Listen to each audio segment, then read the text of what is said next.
Okay, so now we're going to look at what the imperfect tense looks like in the Greek. So we're going to stick with our verb luo. And in the imperfect, what you see, first thing you might notice is that before the lambda, we've got another letter put in there. What letter is that? Epsilon. So when you see the epsilon, that's a clue that we're not in the present tense anymore. And then when you look at we've got different endings now. We've got on, es, omen, ete, on. So the way this goes is eluon, elues, elue, eluomen, eluete, eluon. Let's try saying that together. Eluon, elues, elue, eluomen, eluete, eluon. Okay, now with the imperfect, it's was loosing. Okay, I was loosing, you were loosing, he, she, it was loosing, we were loosing, you were loosing, they were loosing. Okay, you all know the imperfect.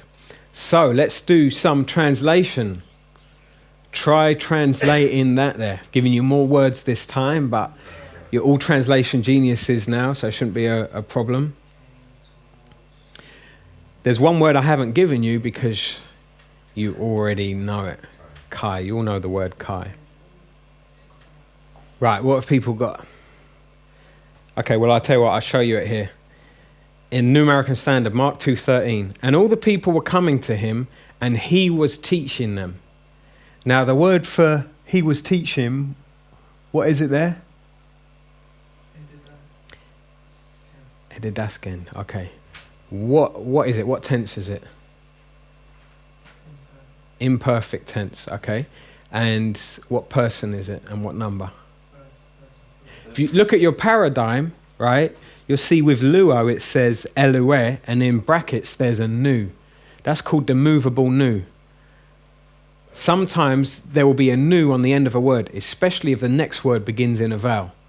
So when you see edidasken, you need to recognize that nu at the end could be a movable nu, which means it could be edidaske. Now, when you see edidaske, you look at your paradigm of luo that we've got back here, and you see it's the third person singular, yeah? Which means then it's saying he was teaching them. So this is imperfect. What kind of imperfect tense do you think it is? Progressive. Could be progressive, yeah. Could be the process of him teaching them. If it's customary, then it would show this is over a longer period of time, which, you know, we need to look at the rest of chapter 2 to see, does it mean that? There are some verses where it's possible that when it says he was teaching them, it's showing a longer period of time. There might be other times where it means for those few hours he was teaching. Something to bear in mind when you're studying. Some translations would just say he taught them. Doesn't tell you a lot. When you look at it and see it's imperfect, you're like, aha, maybe this was a customary thing going on for a while, or maybe this is just showing us the process of him teaching whilst people are coming towards him, you know. So, here's another one. Translate that one. Now, what I need to tell you here is that when you're forming the imperfect, do you remember there was that letter that goes at the beginning? What letter was it? Epsilon. Now, what happens sometimes, where epsilon meets an alpha, together they form an eta. They combine and form an eta. Yeah, so when you see a verb beginning with an eta, it could be that originally it's an alpha, and then it became the imperfect, and the epsilon and the alpha got together and formed an eta. So that will help you with that first word there. And that second word can mean, the second word here, de, means but, then. Sometimes you can translate it as now. And in this case, I suggest you translate it as now. Now, I want someone to give me a word-for-word translation. Not a literal translation, because literal means the meaning. I want a word-for-word translation. Okay, start off with agapa. What tense is it? It's love, okay, from agapeo. And what tense is it? Imperfect, because an epsilon would go at the beginning of agapeo here. So you'd have an epsilon there, but then, you've got an epsilon and an alpha. The two together form an eta. Okay? And then you see it ends in an alpha.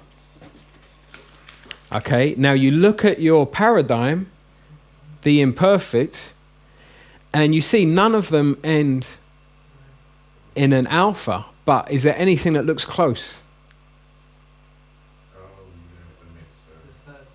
Third person singular looks close. It ends in an epsilon.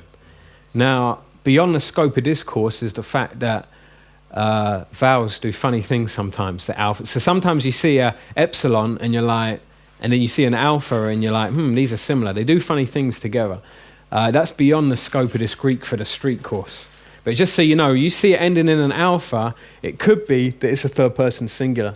If you really want to understand that, go on Bill Mounce's websites. He's got videos where he explains it, and it's quite amazing the way it all works. So, having looked at that, this first verb here, what is it? He, she, it was loving. Then we've got the word now, or but, or then. Then we've got ho Iesus. Who's that? Jesus. Okay, what does ho mean? The. Okay, so give me a literal translation for the first part there. Okay, he, she, it was loving, now the Jesus. Okay, what's the next word? Yeah, tain, the. And then Marthan. Who's that? Martha, okay. Kai and the. Adelphine, sister, yeah. Altace, her, and the Lazarus. Okay, so literal translation is, he was loving now the Jesus, the Martha, and the sister of her, and the Lazarus. Someone want to try and put that in a literal translation? Actually, what is the meaning there in English, using good English? Now, Jesus was loving Martha and her sister and Lazarus. Now, New American Standard's got it, John 11:5. Now, Jesus loved Martha and her sister and Lazarus. It's better English. You wouldn't really say was loving. But when you read it, your Bible study, you need to know it's the imperfect, and it's was loving. So I'm going to ask you now, what kind of imperfect tense is this? It appears to be progressive. So I don't know if we can draw too much out of that.